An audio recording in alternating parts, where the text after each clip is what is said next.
Anda orang kecil diuji dengan ujian kecil. Anda orang menengah diuji dengan ujian menengah. Anda kedudukan yang tinggi, maka akan diuji dengan kedudukan yang lebih tinggi lagi. Maaf, Allah tidak akan menguji dedaunan dengan angin yang menerpa akar. Pasti berbeda. Karena angin ketika kedudukan semakin tinggi, maka angin semakin kencang akan menerjangnya. Yuk kita turunkan. Jenis ujiannya bisa 3.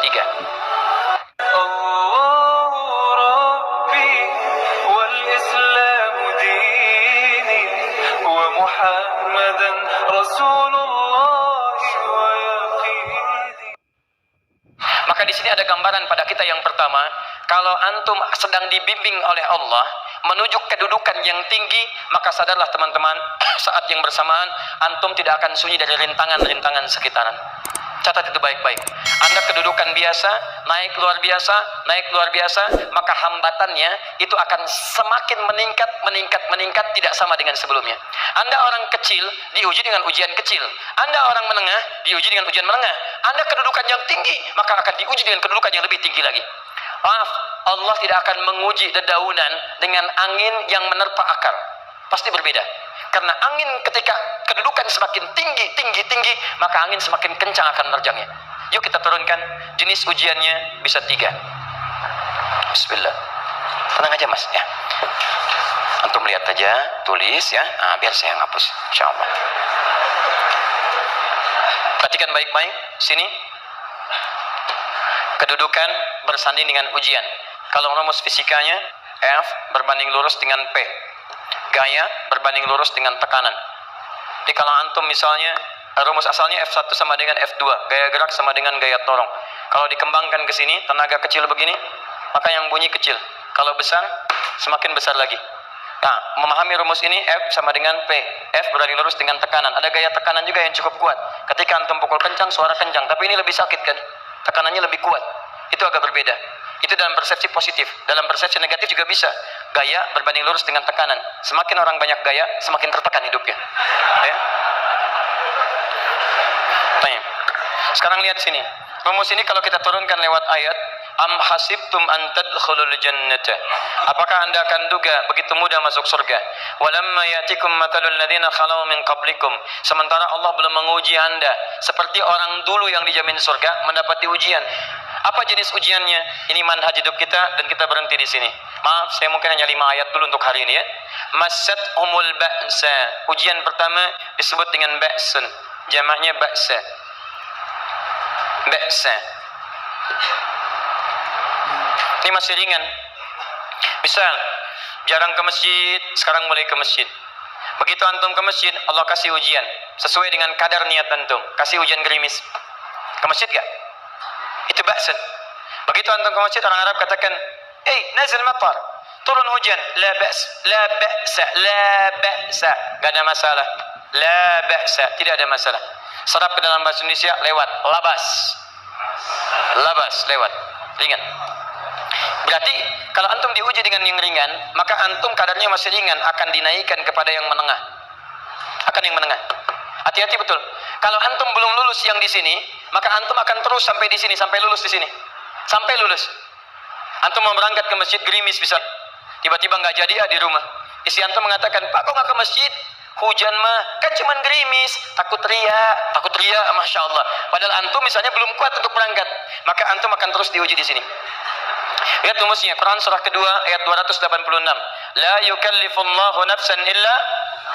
Allah tidak akan pernah menguji seorang hamba di luar kadar kemampuannya.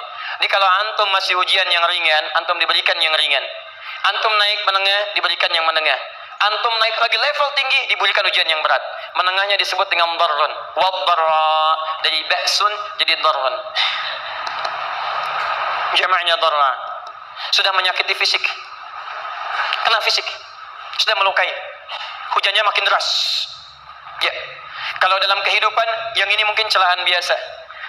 Sudah berubah ya, Masya Allah. Sekarang jilbabnya sudah panjang, Masya Allah. Semakin panjang ya, yang ingin Batman ya, Masya Allah, udah banyak. Begitu sudah mulai pakai cadar, ninja, Masya Allah.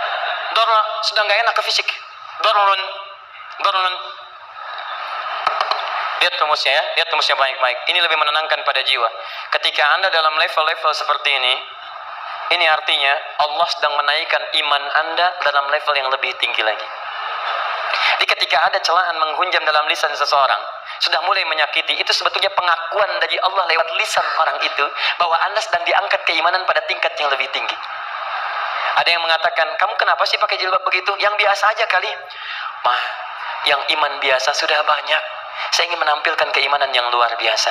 Supaya dengan iman itu saya lebih mendoakan mama.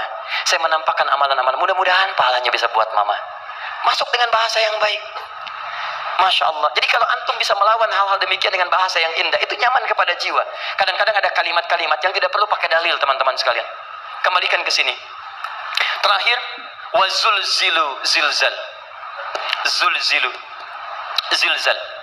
Gempa, goyang. Dia ada ujian yang bisa menggoyangkan diri kita, membuat gempa hati kita. Antum sudah nggak kuat, kadang-kadang jalan sempoyongan, padahal nggak ada gempa di luar, cuman hati kita kayak kena goncangan. Diserang sana, serang sini, nggak bisa tidur, nggak bisa makan, tawarin ini susah, itu susah. Wazulzilu. Bahkan hatta yaqula Rasul walladzina amanu ma'ahu mata nasrullah. Sampai-sampai Rasul SAW, bahkan orang-orang beriman, bahkan yang setelahnya bisa mengatakan, kapan ini berakhir? Akan tiba masa Anda mengalami satu situasi sampai Anda mengatakan, kapan berakhirnya yang seperti ini? Serang, serang, serang. Perhatikan, jika Anda berada pada level ini, saya ucapkan selamat kepada Anda, karena Anda akan diangkat pada kedudukan yang tertinggi di antara sekian ujian yang ada. Zuzan. Artinya Allah akan naikkan Anda pada derajat yang tinggi. Karena hukum ujian tadi, la yukallifullahu nafsan illa wus'aha. Allah enggak akan menguji seorang hamba di luar batas kemampuannya. Jadi kalau Anda sudah dipandang oleh Allah siap menerima yang ini, maka Anda akan diberikan zilzal. Kalau Anda enggak mampu, Anda hanya akan diberikan dharra atau ba'sun. Dimohon maaf, kalau di antara jamaah yang hadir saat ini, Anda merasa sedang punya masalah yang berat, membuat hati Anda goyah, saya ucapkan pada Anda, dari sekian hamba Allah yang ada di muka bumi, cuman Anda yang diberikan itu. Artinya Allah akan mengangkat derajat Anda. Ayo bahagia. Dan yakinlah, bukan orang lain yang dititipkan, Anda yang diberikan. Allah percaya pada Anda, kenapa Anda tidak yakin? Bukan orang lain. Jadi mustahil Allah memberikan ujian berat kalau Anda nggak sanggup. Karena cuma Anda yang sanggup, Anda yang dikasih. Makanya jangan mengeluh. Jangan katakan, ya Allah, kenapa saya, ya Allah? Why me? Kata Allah, why not? Kamu yang bisa. Yang lain tidak. Dan tanpa harus Anda menuliskan status. Memang cuma saya yang sanggup. Oh, Masya Allah. Gak usah. Sadari. Kalau bukan sayang, Allah itu punya sifat adil. Gak mungkin menukar sesuatu di luar kadarnya. Antum tahu cicak? Halo? Jangan katakan wallahu alam, cicak. Cicak, baik. Bagaimana aktivitasnya? Merayap. Di mana? Dinding. Apa makanannya? Nyamuk. Nyamuk bagaimana aktivitasnya? Terbang. Pertanyaan saya, di mana keadilan Allah menjadikan makhluk yang merayap makanannya terbang? Kalau nyamuk masuk kategori pertama tadi, pintar dan tahu dirinya pintar, jadi mainan cicak. Cicak, ayo tangkap. Cicaknya cuma merayap, dianya terbang. Beruntungnya nggak ada nyamuk yang jenius. Tapi yang paling hebat, perhatikan bagaimana lisan orang tua kita menanamkan kalimat-kalimat untuk menanamkan tauhidullah subhanahu wa ta'ala. Cicak diam merayap. Perhatikan, yang Allah tuntut pada cicak, merayap kamu. Walaupun cuma diam-diam. Lihat baik-baik, diam merayap. Datang seekor, Masya Allah, ketika dia merayap, nyamuk datang. Lihat, bukan cicak mendatangi nyamuk, tapi nyamuk mendatangi cicak. Kalau cicak tidak merayap, mustahil nyamuknya datang. Allah hanya tunjukkan kamu merayap ya, nyamuk datang. Sekalipun dia merayap cuma diam-diam, nyamuknya datang. Jadi hukum Allah itu kalau dipatuhi, nikmat kehidupan. Cicak gak merayap, nyamuk gak datang. Cicak merayap, nyamuk datang. Datang seekor nyamuk. Setelah itu, silahkan. Jadi kalau kita teman-teman ikuti hukum Allah, mau berat, alhamdulillah. Mau ringan, alhamdulillah. Ya mau sedang, alhamdulillah. Begitu diangkat, artinya ada pengakuan dari Allah, iman kita akan diangkat. Cuman bahasa Nabi Ya'qub alaihissalam kepada Yusuf alaihissalam, mesti ada persiapan dalam mengatasi itu semua. Tidak cukup hanya mendiamkan saja. Maka kata Nabi Ya'qub, jangan kisahkan dulu. Bikin dulu pemetaan-pemetaan untuk mudah mengatasi itu semua. Ini poinnya. Anda harus punya rencana.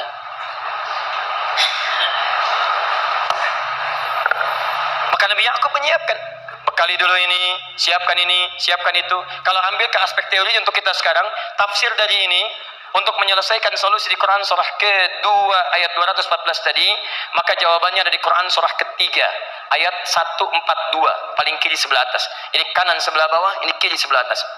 Dan awal ayatnya dibuka dengan kalimat yang sama. Perhatikan, Al-Baqarah ayat 214 kalimatnya menggunakan am hasibtum an tadkhulul jannah. Ali Imran 142 am hasibtum an tadkhulul jannah. Yang Al-Baqarah itu ujiannya walamma ya'tikum mathalul ladzina khalau min qablikum masathumul ba'sa wad-dharra wazulzilu. Yang Ali Imran itu solusinya. Am hasibtum an tadkhulul jannata walamma ya'lamillahu alladzina jahadu minkum wa ya'lamas sabirin. Saya tutup sampai sini dulu. Teman-teman perhatikan, walamma, sedangkan Allah ya'lamillahu alladzina jahadu minkum, belum melihat kesungguhan Anda untuk mengatasi berbagai persoalan kehidupan itu. Kalimat jahadu, akar katanya dari kata al-juhdu. Serius, sungguh-sungguh. Jadi kalau persoalan Anda ingin segera selesai, Anda mesti serius. Hei yang sedang kuliah, kalau mau cepat selesai kuliahnya, serius belajarnya. Pahami dengan baik. Kalau Anda nggak pernah serius, bagaimana bisa menyelesaikan pelajaran dengan baik? Hei yang sedang berumah tangga, kalau ingin baik rumah tangganya, serius dalam berumah tangga. Keluarkan hukum-hukum Allah, terapkan dalam kehidupan rumah tangga. Anda akan mendapatkan manfaatnya. Hei yang sedang berbisnis, serius dengan pekerjaan. Karena hanya orang serius yang bisa menghasilkan kekayaan-kekayaan yang terbaik. Serius dalam ibadah, karena ibadah melahirkan keberkahan dengan kekayaan yang Anda dapatkan dari titipan Allah Subhanahu wa taala. Ayo serius. Al-juhdu dibagi 3 bagian. 1, serius dalam merencanakan, disebut ijtihad namanya. Bikin rencana. Misal, maaf, tadi dalam keluarga, kalau diambil kedudukan Yusuf alaihissalam, antum tempatkan itu pada porsi pertama sebagai target. Misal, Yusuf diberikan kedudukan oleh Allah. Bagaimana anak saya punya kedudukan walaupun tidak sama dengan Yusuf alaihissalam? Cari, rencanakan, buat pemetaan. Di masa depan anak saya mesti punya kedudukan. Apa? Kalau dalam kedokteran, kedudukan dokter yang terbaik. Kalau dalam bisnis, pengusaha yang terbaik. Misal, kalau dalam pemerintahan, jangan tanggung-tanggung, jadi presiden, jadi itu. Anda turunkan kemudian pendidikannya dari situ. Ijtihad direncanakan. Masuknya lewat sini, lewat sini, lewat sini, lewat sini. Seperti kemudian, maaf, Hannah dengan Imran rahimahumullah merencanakan hasil yang terbaik untuk Maryam bahkan sejak dalam kandungan. Quran surah ketiga Ali Imran dari ayat 35 sampai 37, paling kiri pertengahan sampai bawah. Idz qalat imra'atu Imran rabbi inni nazartu, bahkan nazartu ma fi batni muharrara, saya bernazar anak saya yang lahir ini akan punya kedudukan dekat dengan Allah Subhanahu wa taala. Di sejak bayi direncanakan. Mau jadi apa? Setelah itu apa? Jihad. Jihad itu kesungguhan dalam mempraktekkan, mengaktualisasikan konsep yang sudah dibuat. Jangan sampai cuma berdoa, tapi doanya tidak disandingkan dengan ikhtiar, nggak nyambung. Makanya ketika lahir ada jihad, jihad dengan doa. Falamma wada'at faqalat rabbi inni wada'tuha untha, ayat 36-nya. Wallahu a'lamu bima wada'at wa laysa dzakaru kal untha. Lihat, wa inni sammaituha Maryam wa inni wa'idhuha bika wa dzurriyyataha minasyaitonir rajim. Doa. Setelah berdoa apa? Teruskan. Bagian akhirnya ayat 37-nya. Maaf teman-teman, tidak cukup dengan doa. Karena Maryam masih dekat dengan Allah, punya kedudukan, dia masih dirawat oleh orang yang paling saleh. Cari Nabi Zakaria, orang saleh. Mesti merawat. Tempatnya masih netral dari keburukan, bikin mihrab. Jadi tempat dibuatkan, orang soleh merawat, doa dipanjatkan, doa berbanding lurus dengan ikhtiar. Apa yang terjadi?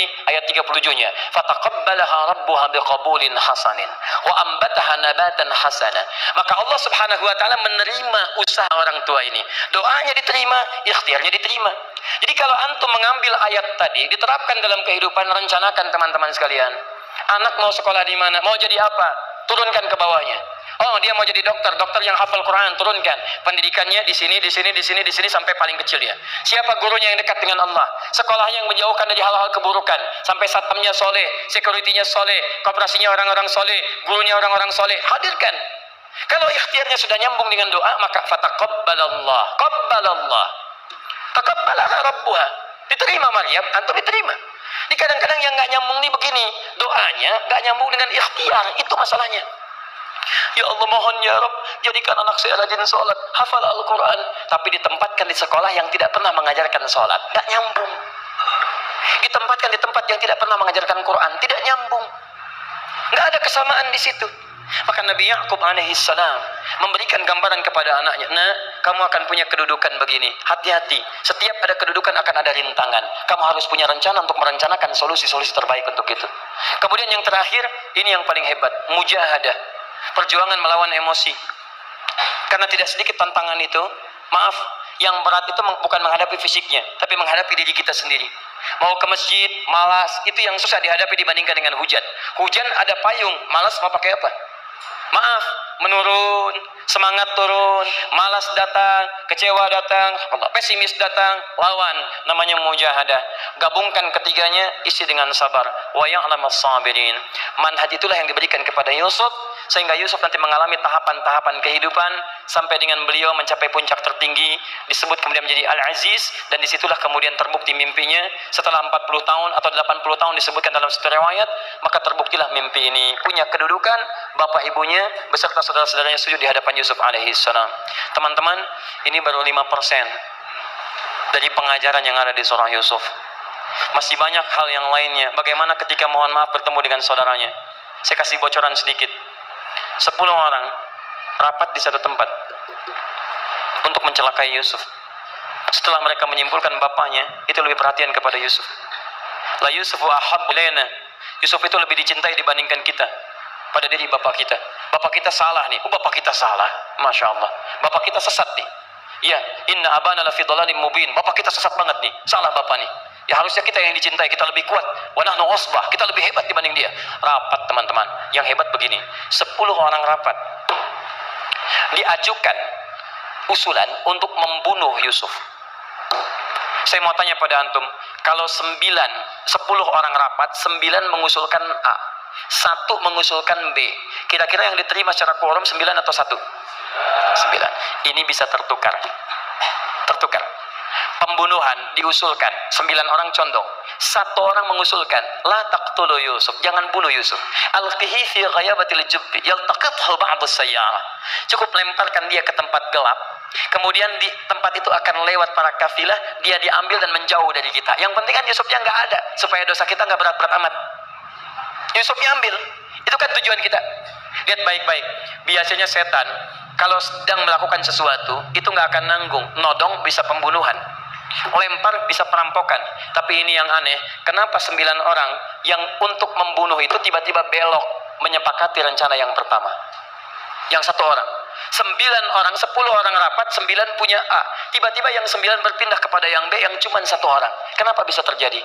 Ada rahasia di situ. Kapan rahasianya? Kapan-kapan kita bahas lagi.